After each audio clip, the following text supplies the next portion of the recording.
ఒళ్ళు నొప్పి, జలుబు, తలనొప్పి ఏమున్నా తక్షణ ఉపశమనం. శాస్త్రి వామ్, మీ కుటుంబ ఆరోగ్య రక్షణ. కేంద్ర ప్రభుత్వం ఒక చారిత్రాత్మకమైనటువంటి నిర్ణయాన్ని తీసుకోవడం జరిగింది. ఇప్పుడే మనకి అందినటువంటి వార్త, విశాఖ స్టీల్ ప్లాంట్ రివైవల్ కోసం కేంద్ర ప్రభుత్వం 11,500 కోట్ల రూపాయలని కేటాయించిందని చెప్పి మనకు వచ్చినటువంటి సమాచారం.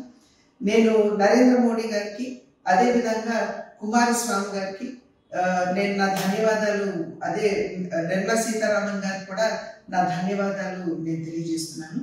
ఒకంత చరిత్రలో కనుక మనం వెళ్ళి చూసినట్లయితే 1966వ సంవత్సరంలో అప్పటి ఆంగ్లో అమెరికన్ కన్సార్షియం ఏదైతే ఉందో, విశాఖపట్నంలో విశాఖపట్నం స్టీల్ ప్లాంట్ ని స్థాపించాలి అని చెప్పి వారు చెప్పినప్పుడు అప్పటి ప్రధానిగా ఉన్నటువంటి ఇందిరాగాంధీ గారు దీనికి ఒప్పుకోలేదు. 1966వ సంవత్సరంలో అప్పటి ఆంగ్లో అమెరికన్ కన్సార్షియం ఏదైతే ఉందో, విశాఖపట్నంలో స్టీల్ ప్లాంట్ ని స్థాపించాలి అని చెప్పి చెప్పినప్పుడు అప్పటి ప్రధానిగా ఉన్నటువంటి శ్రీమతి ఇందిరాగాంధీ గారు దీనికి ఒప్పుకోలేదు.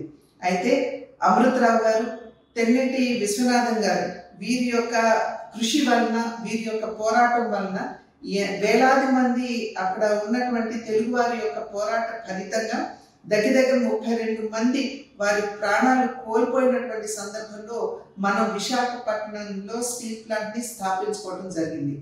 ఇవాళ చూసినట్లయితే దగ్గర 64 గ్రామాలు, వారి గ్రామాలని విశాఖపట్నం స్టీల్ ప్లాంట్ స్థాపనకి వారు అందించినటువంటి ఘన చరిత్ర మన విశాఖపట్నంలోని స్టీల్ ప్లాంట్కి ఉంది. ఆ నేపథ్యంలో ఎన్నో ఇబ్బందులు మన విశాఖ స్టీల్ ప్లాంట్ ఎదుర్కొంటున్నటువంటి సందర్భంలో అప్పులు ఊబిలో కూలిపోవడం దగ్గర నుండి వారికి క్యాప్టివ్ మైన్స్ లేకపోవటం వలన ఈ రోజున ఏ స్థితికి వచ్చిందంటే, చివరికి అక్కడ పనిచేసేటువంటి ఎంప్లాయీస్ కి కూడా సరి అయినటువంటి విధంగా వారికి జీతాలు ఇవ్వలేనటువంటి పరిస్థితి ఇవాళ విశాఖ స్టీల్ ప్లాంట్ లో ఏర్పడింది. చాలా మంది కార్మికులు మా దగ్గరికి వచ్చి ఒక నెల 35% ఇచ్చారని, ఒక నెల 60% ఇచ్చారని చెబుతూ సంపూర్ణంగా వారికి జీతాలు అందడం లేదు, మా కుటుంబాలు ఏ విధంగా చివరి వెళ్ళాలి అని చెప్పి అనేక సందర్భాల్లో వారు ఆందోళన చెందడం జరిగింది.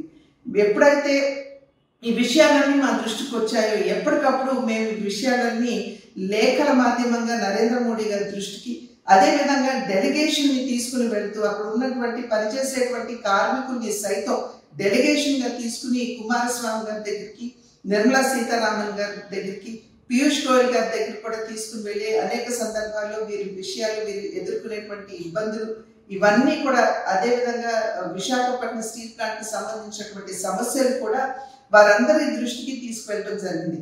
కుమారస్వామి గారు మాతో ఖచ్చితంగా చెప్పారు, డిస్ఇన్వెస్ట్మెంట్ అంటే ప్రైవేటీకరణ ఖచ్చితంగా జరగదు, మేము ఆర్థిక ప్యాకేజీని ఇచ్చి విశాఖపట్నంలో ఉన్నటువంటి స్టీల్ ప్లాంట్ ని ఆదుకోవడానికి మేము సన్నద్ధమవుతున్నామని చెప్పి అనేక సందర్భాల్లో మాకు వారు ధైర్యాన్ని ఇచ్చినటువంటి నేపథ్యం. ఇవాళ ఏదైతే భారతీయ జనతా పార్టీ ప్రతి కార్యకర్త ఆశించారు అంతా కూడా ఫలించి ఇవాళ కేంద్ర ప్రభుత్వం 11,500 కోట్ల రూపాయలు ఇవాళ విశాఖపట్నంలోని స్టీల్ ప్లాంట్ కి ఆర్థిక ప్యాకేజీని అందించడం జరిగింది. భారతీయ జనతా పార్టీ ఎప్పుడు కూడా RINL యొక్క అభివృద్ధికి కట్టుబడి ఉన్నది. ఇంతకు ముందు కూడా ఆర్థిక పరమైనటువంటి ఇబ్బందులు వచ్చినప్పుడు అటల్ బిహారీ వాజ్పేయి గారు ప్రధానిగా ఉన్నప్పుడు అప్పుడు కూడా వారు ఇదే రకంగా ఆర్థిక ప్యాకేజీని ఇచ్చి అప్పట్లో విశాఖ స్టీల్ ప్లాంట్ ని ఆదుకోవడం జరిగింది. ఇప్పుడు కూడా మేము ఏదైతే మొదటి నుండి చెప్తూ వచ్చాము, డబుల్ ఇంజిన్ సర్కార్, కేంద్రంలో ఎన్డీఏ, అదేవిధంగా రాష్ట్రంలో కూడా ఎన్డీఏ ఉన్నట్లయితే ఇటువంటి సమస్యలు అనేకం మనం పరిష్కరించుకునేటువంటి అవకాశం ఉంటుంది అని చెప్పి ఏదైతే చెప్పామో, ఇవాళ ఈ ప్యాకేజ్ మాధ్యమంగా మనం ఆశించినటువంటి కళ సాకారమైంది అని చెప్పి విశ్వసిస్తూ మరి ఒక్కసారి ప్రధాని నరేంద్ర మోడీ గారికి, అదేవిధంగా కుమారస్వామి గారికి కూడా నా యొక్క హృదయపూర్వక ధన్యవాదాలు. వీరితో పాటుగా నిర్మలా సీతారామన్ గారికి కూడా నా హృదయపూర్వక ధన్యవాదాలు నేను తెలియజేస్తున్నాను. మరిన్ని వీడియోస్ కోసం ఛానల్ ని సబ్స్క్రైబ్ చేయండి. లేటెస్ట్ అప్డేట్స్ కోసం వాట్సాప్ ఛానల్ ని ఫాలో అవ్వండి. ఆ లింక్ డిస్క్రిప్షన్ లో ఉంది.